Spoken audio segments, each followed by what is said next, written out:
The Last Bell Boxing, joined by a very happy Neil Marsh. Neil, how you doing, mate? Yeah, good, mate. How are you? Yeah, I'm very good, thank you. You're looking a little bit like the cat that's got the cream at the minute. What makes you think that, pal?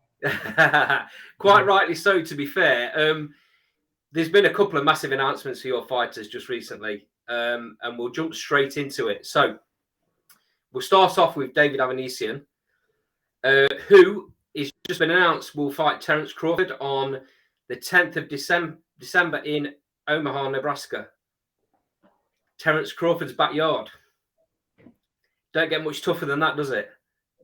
That just adds spice to the event. That's not an issue for us. We love that backyard stuff. I think David just Takes all the pressure off, eh?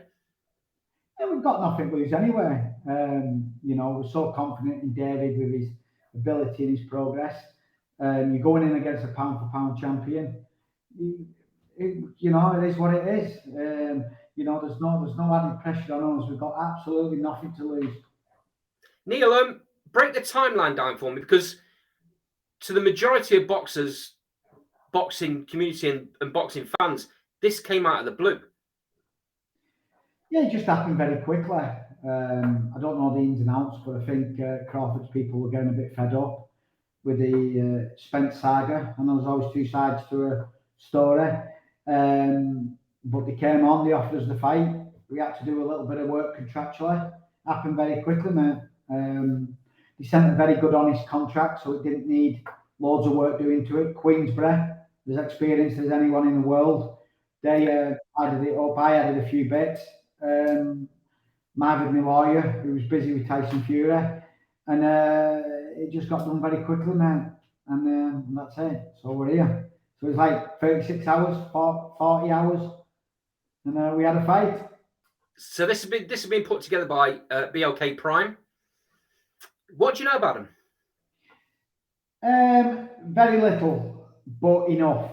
They're very serious people, come into boxing. They're going off with a marquee event. Well, they are doing an event before Crawford. But, I always believe a little bit of knowledge is dangerous. So I just ask financial advisors, etc., to do a little bit of homework. And if they say it looks like the wealthy people, that'll do for me. I don't really need to know much about the background, whether it comes from the steel industry or whether it comes from telecommunications. They're putting an event on and we're part of it. The part I need to know is, are they serious? Definitely. Are they going to send the contract? Done. Are we going to secure the funds? Which you would do with any event of this stature. So, we've done our bit. There's a lot of media going around about it now. It's like seems to be gathering momentum. So it looks like it's going ahead. There's visas gone in. There's lots of promotional work going on. There's artwork getting done. This event's happening.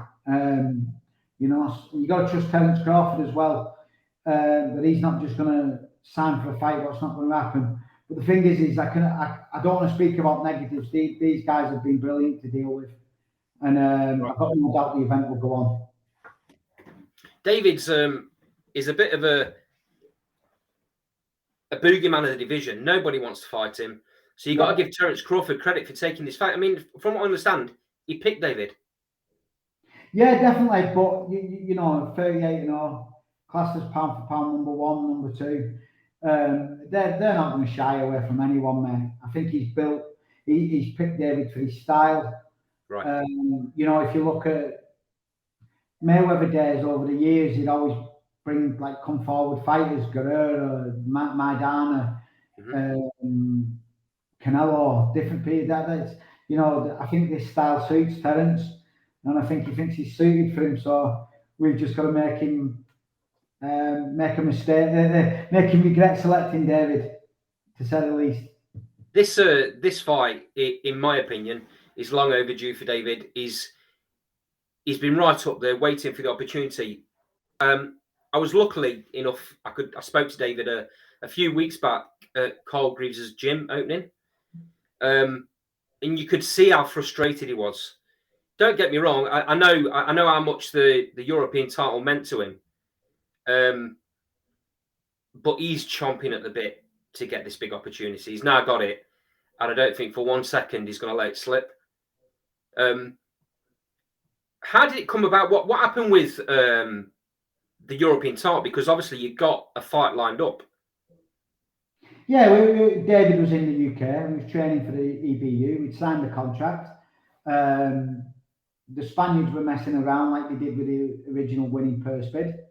Then they were messing around with the contract, sent it on the last day he was allowed before they'd been kicked out of the position. We've had it multiple times, your device and people like this. And we was going over the EBU title, what Frank Warren was kindly putting on in Telford. This come on. We actually notified. One thing I don't like is teams that play games. Yeah. We conduct ourselves correctly at all times, and we inform the EBU there's been an offer in. There's no contract. We'll believe it when we see it. You know, not being disrespectful, but we are still fighting November 19th. It happened so quickly. 2 days later, we vacated. Done. Let the next ones fight for it. We didn't mess around. You know, we just give the belt up. We're beyond European level now. It's obvious. Everybody's seen. We smashed everybody up in the European ratings. We can't do any more. But that belt was integral to our plan. You know, it's a bargaining chip, and you know it helps us get ranks and different things. So Sure. we thank the EBU for the time, and maybe we'll catch it on the way back down, and we'll beat everyone up again in Europe. Just talk a little bit to me about what Carl Greaves has done with David in the time he's had him. I mean, he's had him from since 2015. Is that right? Well, it speaks for itself. You know, we went to Monaco. We won the interim world title. I think it was Carl's biggest fight at the time. Carl's learnt on the job as well. He was already a good coach, but he's got better and better. We defended the interim title v Shane Mosley in his own backyard. We then boxed Lamont Peterson, not a loss, by a round or two. Obviously, we come unstuck with Kowalowskis, but we smashed Kerman to bits twice. We beat Josh Keller in fantastic style.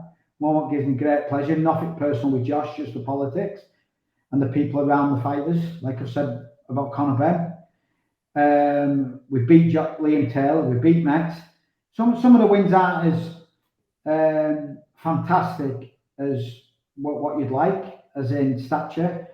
But Carl prepared the fighter as though it was going to be our hardest night. And he prepared David like a world level fighter should do. And world level fighters do to them British level, European level fighters what David did. And so massive respect to Carl for doing it with a tight team. He's managed to put his stamp on it. You see changes. His defence is tightened up. He started getting heavier shots off, more body shots. You know, it was a work in progress, and it's obvious it's happened.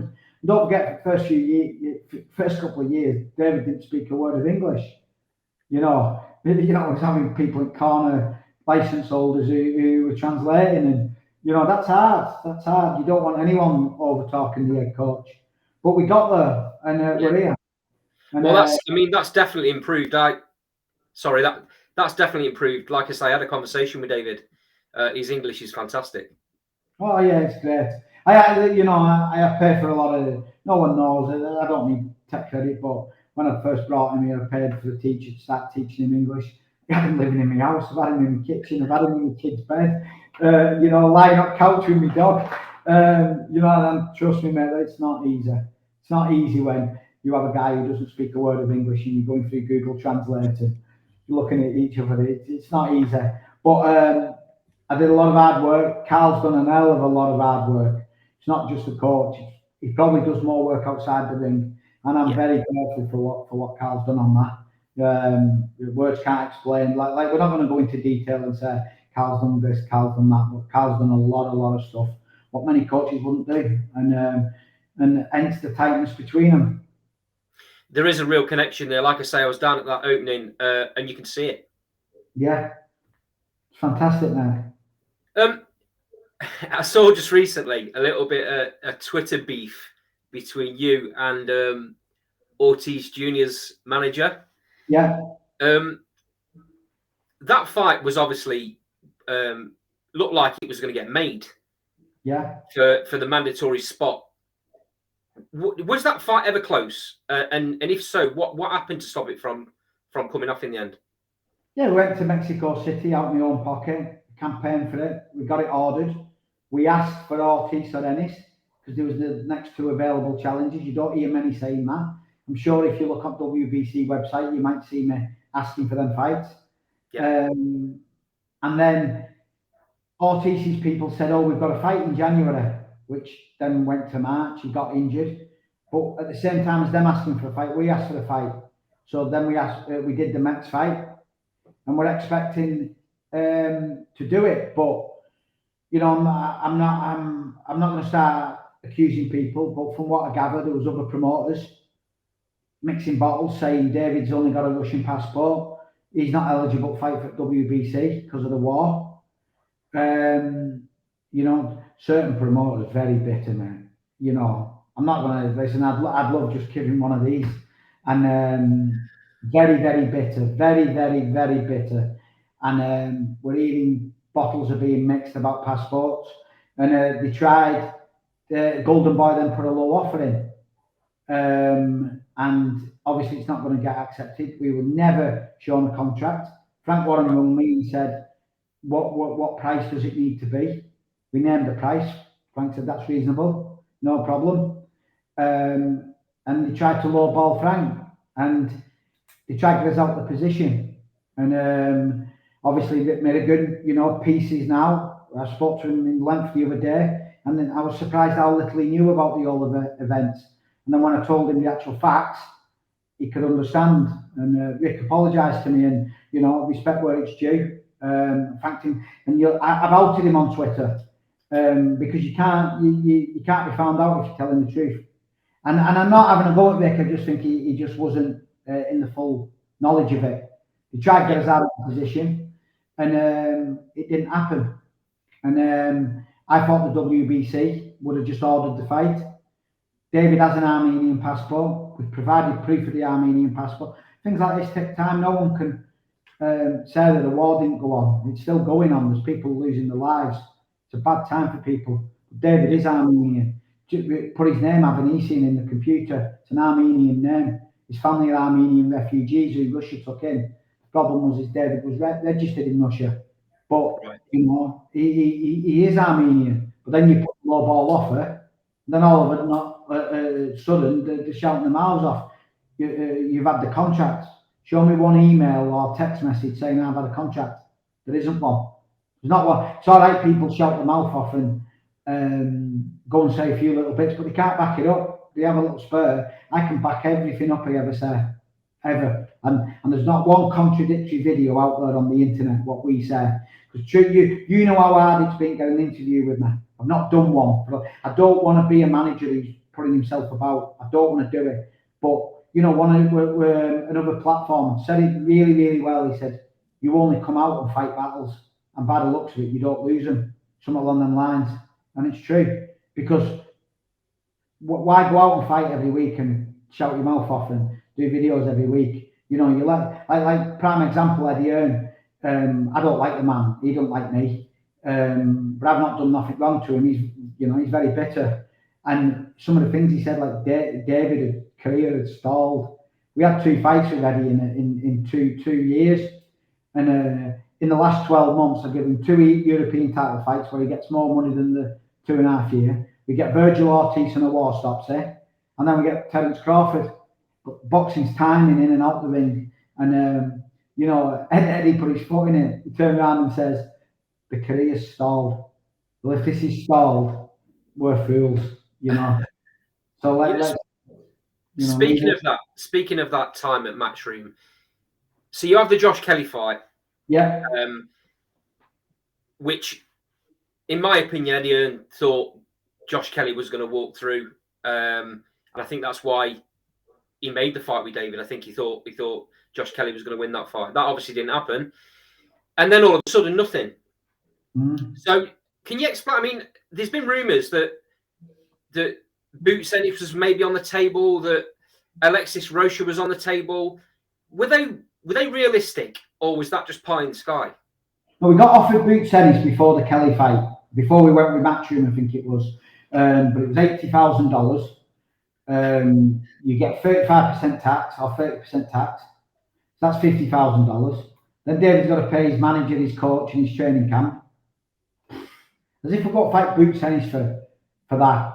So I told him a figure, and we ended up going with a Josh Kelly fight because we had a warm-up fight against Del Rio as well, where David, he got paid okay money, but collectively the package for Del Rio and Kelly was a lot more money than multiple times more than Ennis on its own, and Triple One Ennis is an harder fight, so it never went anywhere. It never went more than 2 emails.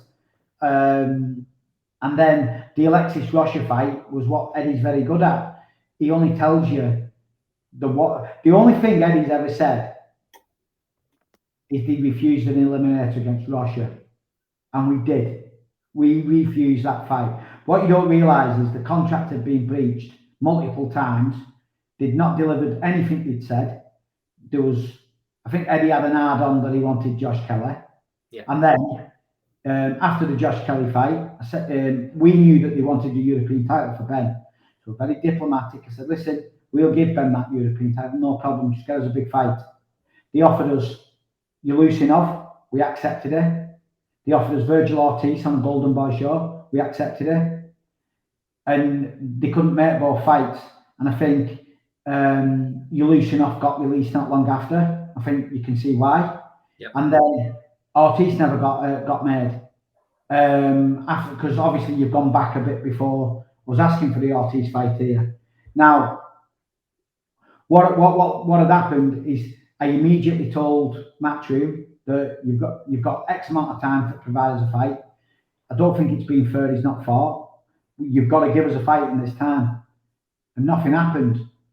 And so a few weeks before, I notified him of my intention to leave, and then I think it give or take a week. I think the contract had run out, and they offered us Alexis Rocha in America, in California, in his own backyard for the WBA eliminator, which doesn't mean anything unless the guy's a lot higher ranked than you, and you try and take his ranking. It weren't worth nothing. It's the final eliminator you want. But the important bit is the guy was on back of a loss, so he wasn't eligible for anything suitable. And secondly, they wanted him to have a fight 8 weeks after. So we've only fought twice in 2 years. We've now sat on fence 4 months. You want us to give a kid 2 months, hope he doesn't get injured or beat, and then we want to start camp for 4 months. So there'll been another year out the ring. So I kindly told them put it where the sun doesn't shine, and then we're going, and that's it. And so it's nonsense. He's very good at just telling you a little script and diverting the problem. The problem was that he stalled David's career, and he's the one who is fully responsible for us not being happy with him. And what's happened is he keeps coming out with comments all the time. First of all, he was slagging David off for fighting Mets and only doing 10,000 views on BT Sport. Well, it was the same night as at the UFC in London. You put a DAZN show on with a European title fight, and you won't do any more, Eddie. So don't try and con the public with your bullshit. That's exactly what it is. Then he comes out that David's like recently his career stalled. Then he keeps bringing this Rocha up. He brought Rocha up on Fight Week at Conor Benn. I think that was getting a reaction out of him, but I never said anything. I've just when you've got someone who has an habit of getting himself in trouble, you just let him keep digging away, don't you? You just keep putting it bags aside, and then you just throw it out. And I think tonight, unless he reacts again, it's probably last time I'm going to bring him up. I think it's game, set, and match. I think everybody realises now that complete shit's come out of his mouth consistently, and David Avanesyan will fight anyone, and that's a fact. Last thing on David. So 10th of December, you're going into Terence Crawford's backyard, as we've just spoke about. David's not scared, as you've said, to go in there. What does he need to do in this fight? Knock him out. He's not going to get a points win over there, is he? No, you listen, David's not that type of fighter anyway. We don't go. Terence Crawford is a better boxer than David. You put that on scorecard in most countries, and it doesn't matter where you are, Terence Crawford's going to win the fight. The only way we're going to do is if we hurt him and put him down. And if you put him down, you might put him down again. You might put him down again. You might finish him. We've got one plan. We've just got to knock him out, and that's it. But the prize is that big. It's worth throwing the kitchen sink at it. Of course it is. You can't give these opportunities up when they come along, can you? No, not at all. David snatched my hands off. He's never said no to any fight. It's been easy managing. On fight wise, it's been easy. Yeah. You want him, but he knows I deliver opportunities for him. Look at the fights he's had. It's not like managing an English kid, Andy. It's not the same. It's not. Unfortunately, no one's interested in someone born in Armenia in England. It's so difficult, but we got there. Let me tell you again, I wouldn't take an unknown foreign kid on again. I never would. It's just too hard of a challenge. But we're here, and the hard work, we're all reaping the rewards now. Now this fight's been made. It must fill you with satisfaction, the fact that you've spent all this time with David. Yeah, of course. Zach, I've spent 7 years with him. You become part of the lives, don't you? Yeah. It's not just a business to me what treats them like a piece of meat and throws them in. It's every decision is based on what's best for the career. You can ask David or you can ask Zach. Any disagreements we have, it'll always be about a decision I'm making for their career. It'll never be about anything for myself. You care for lads, don't you? The human beings, they've trusted your career. It gives great satisfaction, mate. It's like we're cashing David out, but not like in a malicious way where you're throwing him in and this and this. You're getting him a career high payday, multiple times that he's ever had. And he should be able to retire in Russia. He's got to go and buy a few houses. Or if he goes back to Armenia, more likely Russia. Because that's where he's been brought up as a kid. And he'll go and buy 4 or 5 houses, maybe more. And, he should set himself up for the rest of his life. And if we win, he's going to keep going this journey. If he loses, there's always people like Conor Benn. There's always other fights, So, there's still a lot of legs in this journey, mate. Well, I was just about to say, even if David does lose to Terence Crawford, that's not going to drop his stock. It depends what happens in the fight. In boxing, anything can happen. One punch changes anything. Like we could knock Crawford out in a round, he could knock us out in a round. If David does better than the last few challenges, which I'm very, very sure he will, Errol Spence might ring up.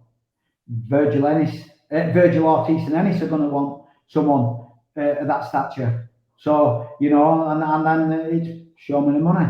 Give David not an higher purse than what we're getting, but give us another big purse for the kid. We're there. It all depends on how. One of the hardest parts when he got beat by Kavalauskas, because he got knocked out in round 6, I think. It's a long way back from that. And it's like, it's took a while to get this opportunity. So it all depends on how David performs, but I'm confident that he's going to give Terence a nightmare in that ring. Wonderful. So moving on to Zach Parker. Yeah. Another fantastic fight that has been long in the waiting. Zach has obviously been very frustrated. He's been out of the ring for a year now. He last fought a year ago against Marcus Morrison. And there's been obviously the old situation with Andrade. Yeah. The fact that those 2 fights fell through. Can you, before we go on to the John Ryder fight, can you quickly talk me through?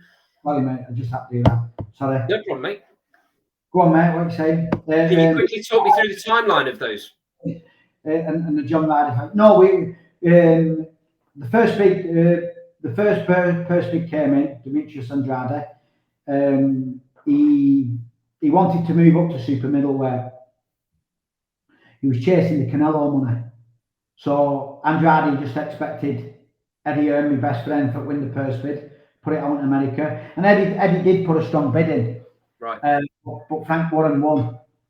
And we as a team met. I met with Frank. I went to London the day before, and we needed the home corner. Even though I thought Zach could knock him out, I didn't want to go to America and have a huge ring and then just pickpocket you a win. Yeah. Frank really likes Zach, is fully behind him. We won the bid. Got messed about a little bit and he pulled out injured. Was he injured? I don't know. I'm not going to start calling him. He's so-called provided medical evidence. That's all I can go with. But then we could have fought. But when you're waiting for such a prize, the opponent we'd have put in was like 1 or 2 round knockout for Zach. What use is that? No good to anyone. Zach had a lot of wear and tear as well. He'd had 3 fights in a year. We felt that we'd leave him out the ring. We didn't expect it to go on as long as you had, but we was happy to sit out the ring for 6 months, 6, 7 months, and fight after 8 or 9. But it did go on a little bit more, which was unexpected. But Frank would have given us a fight, but then it got ordered again, and then Frank couldn't do a deal with him. I think he bid $700,000-800,000. He kept refusing. Andrade offered a bid to us. I don't know if it's smoke and mirrors.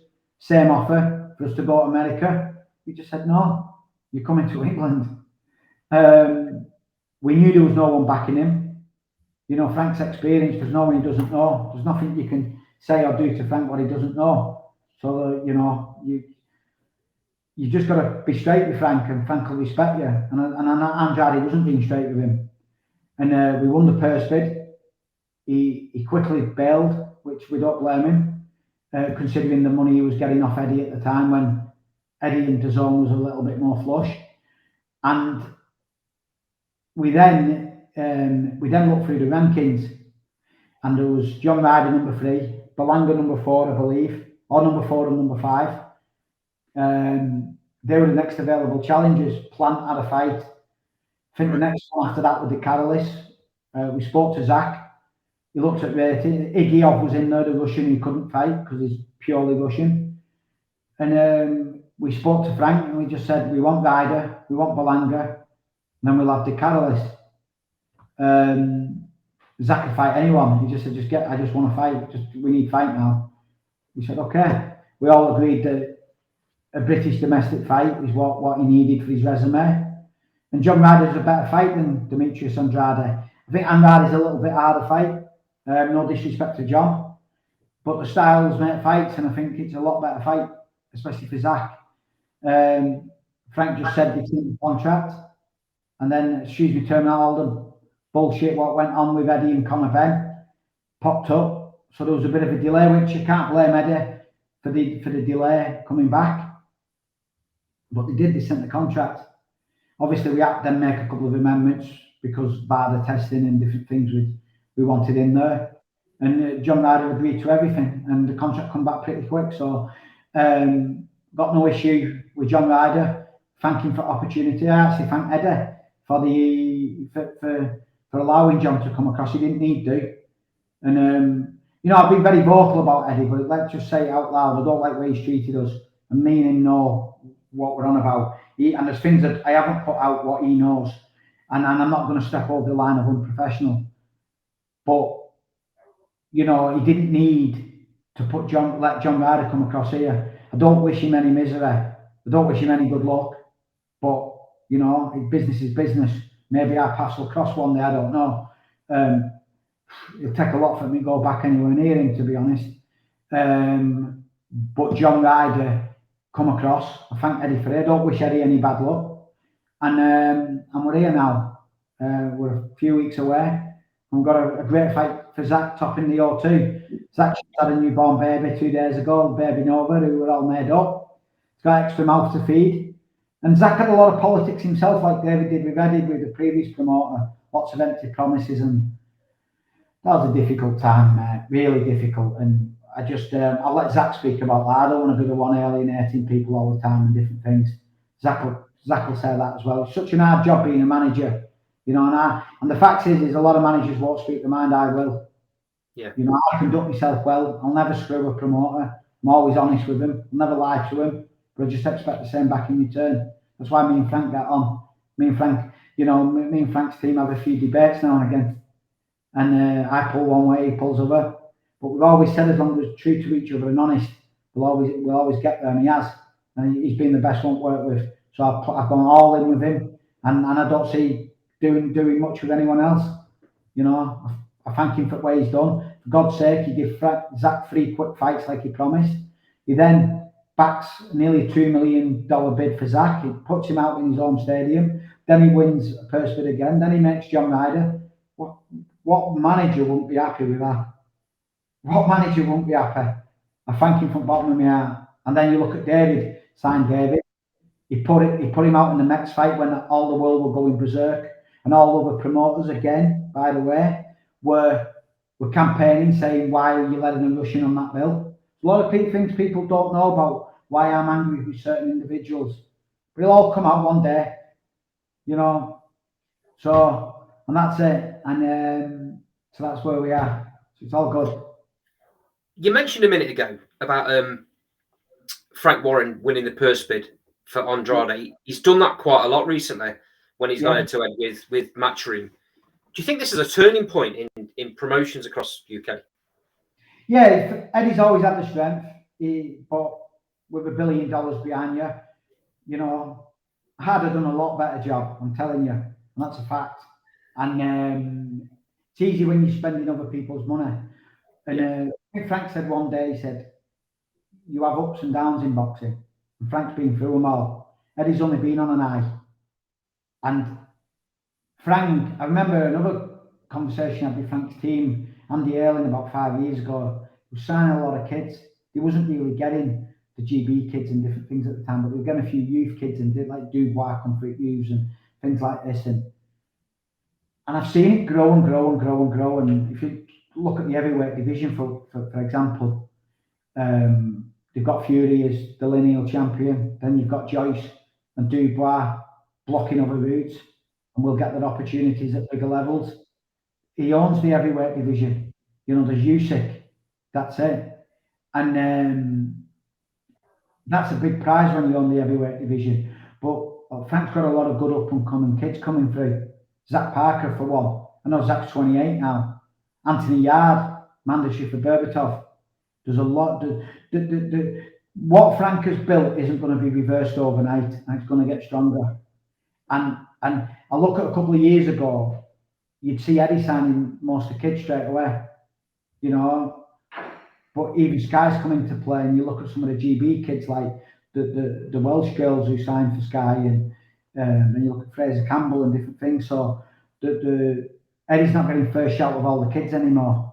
You know, Frank's getting kids, Sky's getting kids.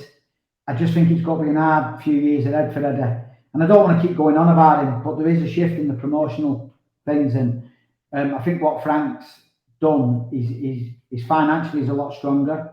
He went all in with Box Nation. It didn't go off as the way he'd like, but I think any 40-year-old, 30-odd-year-old, 40-year-old, 50-year-old people who are boxing fans look back and look at the value Box Nation used to do compared to some of the packages out there now. I think we all wish it had worked, because it was a really good platform. Yeah. And I think Frank's experience has allowed him to come through the rough patch, which he did have, but he's flying. And I've always said that when you deal with Frank, he's the one I listen to. He's the one who he gets me attention. I listen to some others, not mentioning them. There is some good other people out there, not aiming at any specifics. And I think you're full of shit. What are you telling me that for? Don't worry about time even, mate. We're fine. And it's like, I look and I think, what are you telling me that for? It's wrong. It's like, I learn off Frank regular. I can't say that about everyone. And that's the truth. That's my confidence in Frank. I'm pretty sharp, Andy. And, you know, I'll match most people. But I learn off Frank regular. Right. You know, I'm a better listener with Frank than I am with some of others.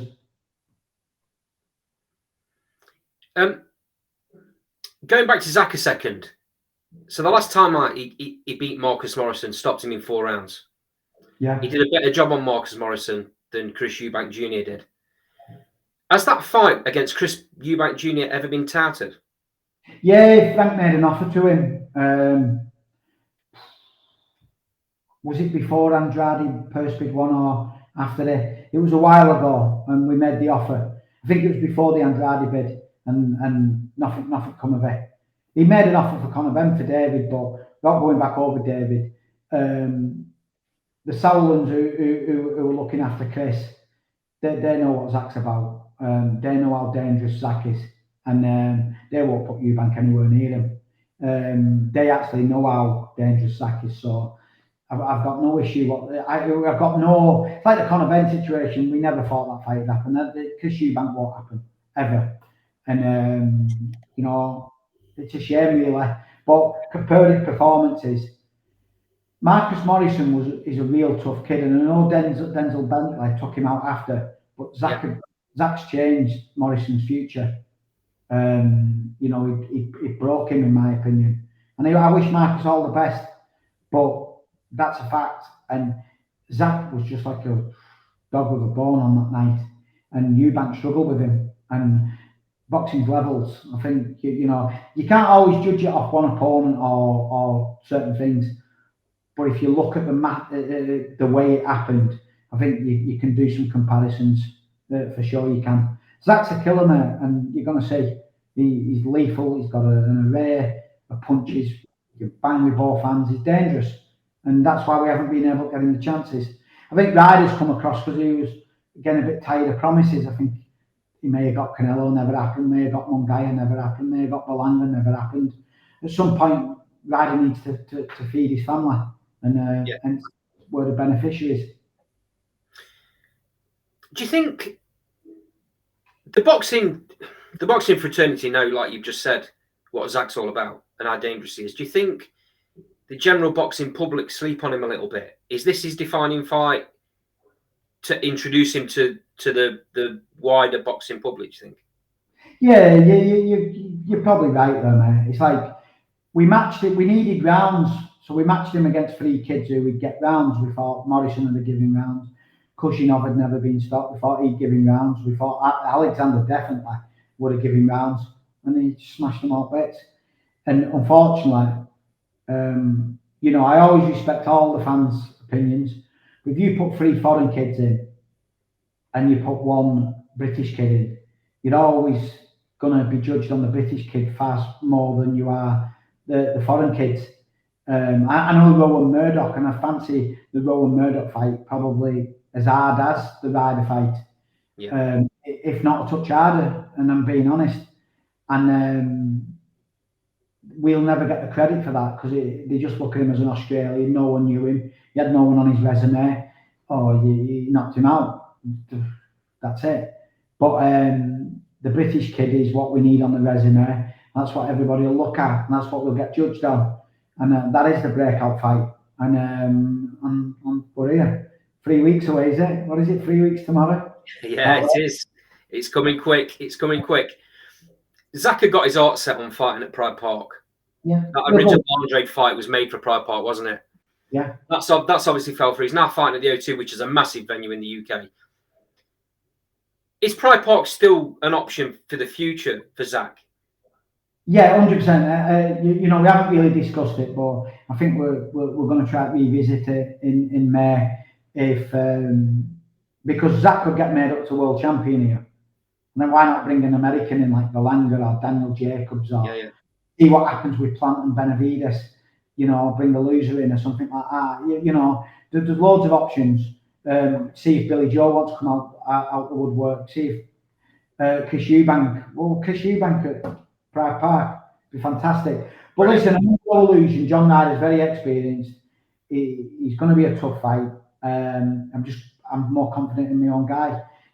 We've got to get through this. Anything can happen in boxing. We've just got to get through this fight, and then we'll make plans. But again, it's not about jumping at saying I want to fight in February. It's about picking the right fight with the right moment. And if we have to wait till May, I'll discuss it with Zach after the fight. Wait till May. It all depends. We might want activity. I know for Rivers activity, we might want to go out in February. We might want to go. It all depends on what happens in this fight.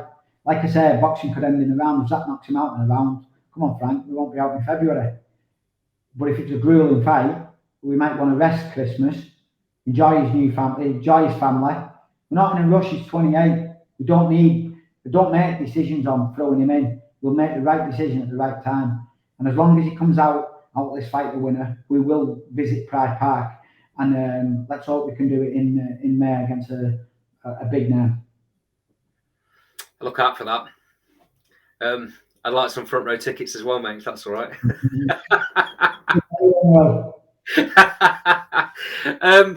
Just before I let you go, I need to ask you about the situation, the fallout of Conor Benn, Chris Eubank Jr. I know it's been talked about 1,000,001 times, but I've not heard you say much about it. So, firstly, was you surprised the fight was made in the first place with all the stipulations that were involved? Yeah, we'll start at the beginning. And Carl Greaves will tell you this. I said to Carl a while ago, we're never going to get Conor Benn, but I'm going to bang the drum because of where they've been with us trying to steal our title, and we're going to back them in a corner, and we're going to put them under pressure. And like it's a game to them, it was a game to us. Yeah. And they were struggling matching him, Conor. They were matching him against these super lightweights and older guys and different things, and that can only last so long. Yeah. And they got backed in the corner where they couldn't make the Broner fight, which was a really good fight. And they built the hype up that much. I've always said it's the people around Conor, which is the problem, and not Conor.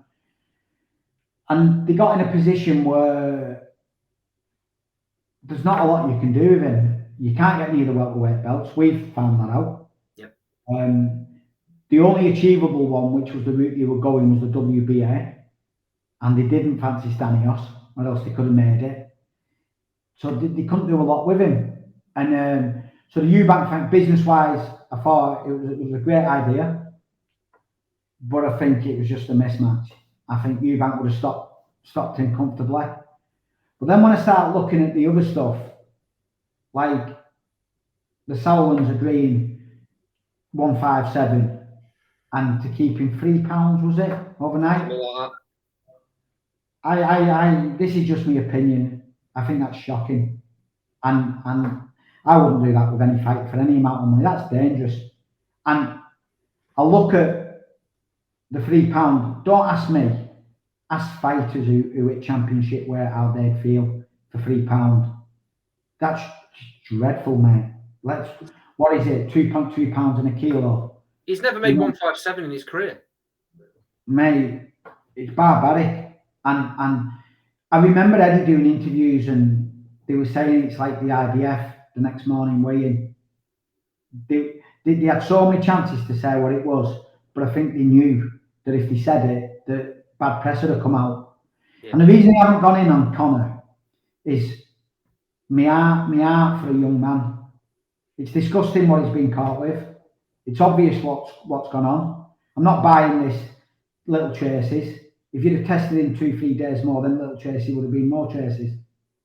And I'm not having it. And the B sample will come back the same. There's two ways they can go. Is say they've been spiked, or say that they've took something they shouldn't have done.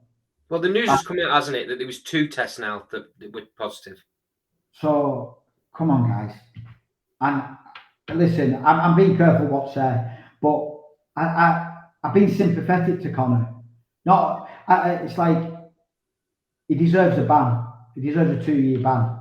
But he's a young man who's had a load of trouble, pressure poured on his shoulders, being hyped up, and then he's been put in a fight against a much bigger man with the odds stacked heavily against him.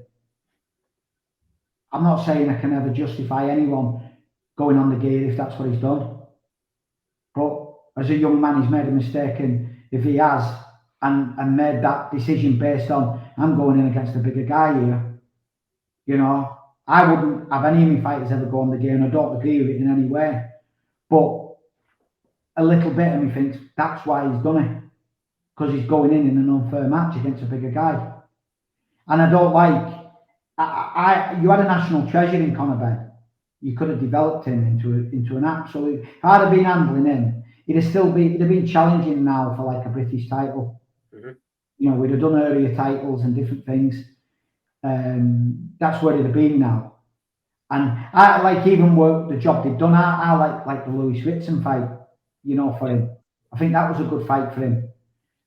Where he is, it's been rushed, it's been hyped, and I've said it loads of times. You've heard me, but I've deliberately not gone in on him because I didn't want to kick him. And again, I wanted to have a little dig at Eddie over it all because of the egg on your face and the other comments he's been saying. But if I'd have done it 2 weeks ago, it would have just got et up and no one would have seen it.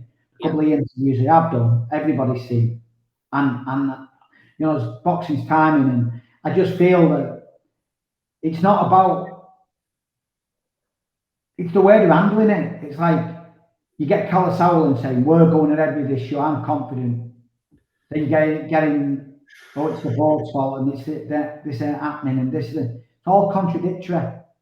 They're both as bad as they've both had meetings, the Sowlands and Eddie Hearn have both had meetings and they've discussed going ahead with it. But they knew about it on the 23rd. And then Eddie was moaning about losing money fight week and flying officials in. You only boot them flights a couple of weeks out, because I've done fights like that, and you get sent the officials a few weeks before with the airports and the contact details. They still chose to boot them flights after they had that failed test. There was no other solution other than they was going ahead with that event, and I don't agree with it. So you're going to let a fighter go in the ring against someone who's proven positive for VADA. I've done loads of enrolments in VADA. If I get a kid who fails, fights off straight away. No ifs, no buts. I couldn't give a fuck what you say. It's off. There's no, like a couple of people said, it's not like motor racing or it's not like hockey or something like that. You're punching people's heads in. Yeah. You're going to let them be full of juice. I just don't like the way they've all gone about it. And the fact is, this is my opinion again. I'm not accusing anyone of anything, and as I say, it's just all my opinions. But this stinks. They were letting that event go ahead. It's dangerous. It's dangerous, man. And I feel for Chris Eubank. And you look at Chris Eubank the weeks before saying they're trying to kill my son or whatever was he saying? Something like, yeah, along them lines, yeah. Is that because he knew? Well, he must have. I mean, by all accounts, Neil, they were informed 2 or 3 weeks before fight week. September 23rd it was. Right. So at that point, but also the British Border Control were also made aware at that point. Why was the fight not? Do you know what? Done? Simon Jordan, if you look through TalkSport, said it really well. It's all to detract the subject away from the problem. Now, I know for a fact there's legal letters being threatening people, either from the media or other outlets, telling them to shut their mouths. Wow. Right? I'm not going to say who sent them. So what I'm saying is I'm going to give an example here. What if the boxing boards had legal letters threatened on them? And I don't know if they have. You know, the boxing board are as good as anyone in the world of boxing, and I've dealt with many. I've dealt with Germans, with French, with Spanish, with Russians, with Armenians. I've dealt with Americans, different states. I've dealt with Argentinians. I've dealt with lots of countries, lots of states. You don't get no better than the boxing board. Right. Unfortunately, if people's very powerful financially, different things, you can start threatening people. And I'm not saying that this has happened in this situation. So I don't think the boxing board would be in the wrong in this situation. That's just my opinion. I think they was in a very delicate subject, and they was in a position they didn't want to be. And that's it, really. I don't like the way it's all gone on, Carl. Andy, I don't like it all. It stinks. They were going ahead with that event. Chris Eubank was absolutely stripped at bones. See, he stared to him. Yeah. He did. Did you see he stared to him? Come on, guys. I know. Listen, I understand from Chris's point of view. It was great business. It was great business for him. He for what he's achieved in boxing, to get that type of payday is unbelievable. Because he hasn't achieved what he should have done, or he hasn't been a world champion and different things. and he was getting more than world champions get if they defend multiple belts against average opponents, average world title challenges. So I can understand the business. I can understand that. The Ben Eubank was great for the 40, 50-year-old men, 60-year-old. It was great, wasn't it? It was great. Eubank came across fantastic. It was a great circus and showcase. But that's all that was great about it. Everything else was shocking, mate. And that's it. But you won't find me saying it, will you, Andy? Because they're all scared of their own shadow. They're all scared of opening their mouths. But you start attacking us for the last 12 months, you're going to get it back. But when I come back, I'll speak facts and I'll put you in your place, and that's what we've done. So, you don't hear me going on about other promoters, other teams, over anything, because I don't do it. But you kick me 5 times in a year, I'm going to beat you in the head very, very hard, and that's all I've done. And that's hence why I've come out as strong opinionated as I have.